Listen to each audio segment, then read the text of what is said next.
Assalamualaikum warahmatullahi wabarakatuh.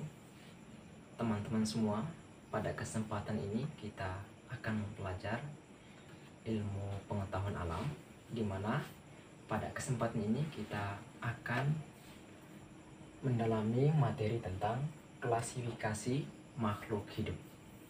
Materi yang akan kita bahas pada kesempatan ini yaitu makhluk hidup atau benda mati.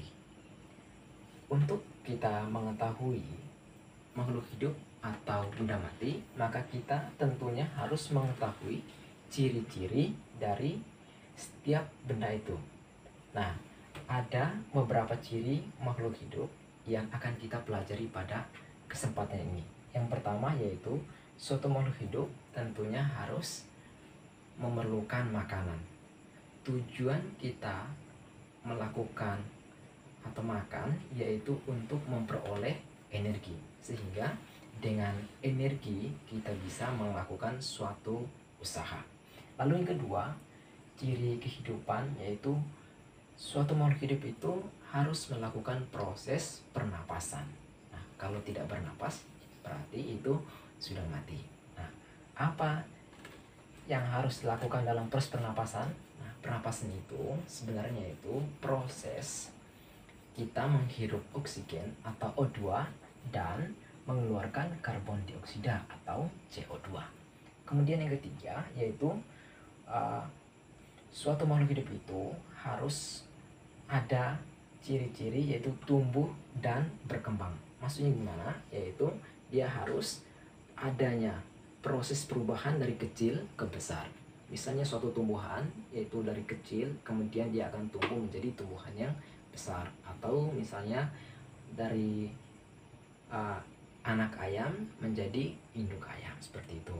Atau bisa juga berkembang dengan sederhana ke tingkat yang kompleks, dari yang tadi daunnya sedikit atau yang belum berfungsi sampai dengan daunnya berfungsi untuk melakukan proses fotosintesis dan lain sebagainya.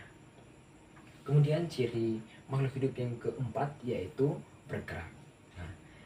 Teman-teman semua, untuk hewan dan manusia kita bisa mengetahui dengan mudah proses pergerakannya. Tapi untuk tumbuhan itu agak susah, ya. Bukan berarti tumbuhan itu tidak melakukan pergerakan atau melakukan bergerak, tapi dia melakukan bergerak dengan skala yang sangat lambat sekali. Jadi kita bisa mengetahui bahwa tumbuhan itu bergerak jika kita menggunakan alat dengan yang ketelitiannya sangat kecil sekali.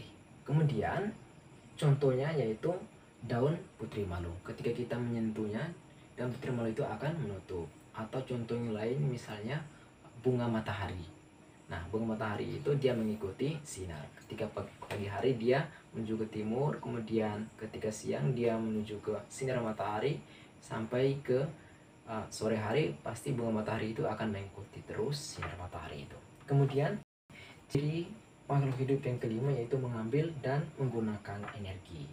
Nah, di sini kita kenal dengan istilah autotrof dan heterotrof. Autotrof itu yaitu makhluk hidup yang mampu membuat makanan sendiri, sedangkan heterotrof itu yaitu makhluk hidup yang tidak bisa atau tidak mampu membuat makanan sendiri. Contohnya yaitu untuk autotrof itu adalah tumbuhan. Kenapa tumbuhan bisa membuat makanan sendiri? Karena tumbuhan kita kenal tadi yaitu melakukan proses fotosintesis. Nah, proses fotosintesis ini dibantu dengan sinar matahari di mana daunnya menjadi dapur. Nanti akan kita pelajari lebih dalam lagi pada pertemuan ataupun materi berikutnya. Kemudian heterotrof, contohnya itu hewan dan manusia. Nah, manusia dan hewan tidak bisa membuat makanan sendiri, tapi dia bisa makan dari kalau hewan dari hewan yang lain atau dari tumbuhan, seperti itu. Kemudian ciri makhluk hidup yang berikutnya itu berkembang biak. Berkembang biak atau dapat melakukan reproduksi. Apa tujuannya? Coba bayangkan teman-teman semua, seandainya makhluk hidup itu tidak melakukan perkembangbiakan, tentu dia tidak akan bertahan dan akhirnya yaitu akan mengalami kepunahan. Hal ini kita tidak menginginkannya. Maka sekarang ini perlu kita melakukan yang namanya pelestarian dan lain sebagainya untuk menjaga agar uh, tumbuhan hewan itu tetap ada sampai anak cucu kita nanti. Kemudian ciri makhluk hidup yang ketujuh yaitu makhluk hidup tersusun atas sel. Nah, untuk materi ini nanti akan lebih spesifikasi di materi kelas 8 ya teman-teman semua, yaitu tentang pengenalan sel. Tapi intinya bahwa makhluk hidup itu harus tersusun atas sel, baik yang bersel satu maupun bersel banyak. Kemudian ciri makhluk hidup yang terakhir yaitu makhluk itu tentunya mengeluarkan zat sisa atau metabolisme. Nah, nanti di kelas 8 teman-teman semua akan mempelajari lebih dalam lagi apa itu sistem ekskresi. Nah, kali ini saya hanya akan menyepil aja. Ekskresi itu yaitu proses pengeluaran zat sisa dari dalam tubuh yang sudah tidak digunakan lagi, yang nanti jika tidak dibuangkan akan menimbulkan racun teman-teman semua. Nah, ada 4 organ ekskresi pada manusia, misalnya ginjal, hati, paru-paru, dan kulit ya. Jadi contohnya misalnya keringat. Nah, keringat itu kalau tidak dikeluarkan nanti akan menimbulkan racun. Jadi misalnya ada teman kalian atau siapa aja ada yang keringatnya atau badannya bau, itu bisa jadi karena keringatnya tidak lancar dalam proses pengeluarannya. Contoh yang lain misalnya berak, kemudian urin, dan lain sebagainya.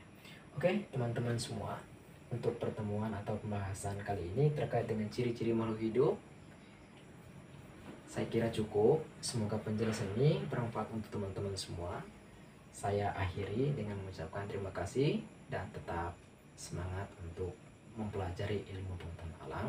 Dan akhirnya saya ucapkan Assalamualaikum warahmatullahi wabarakatuh.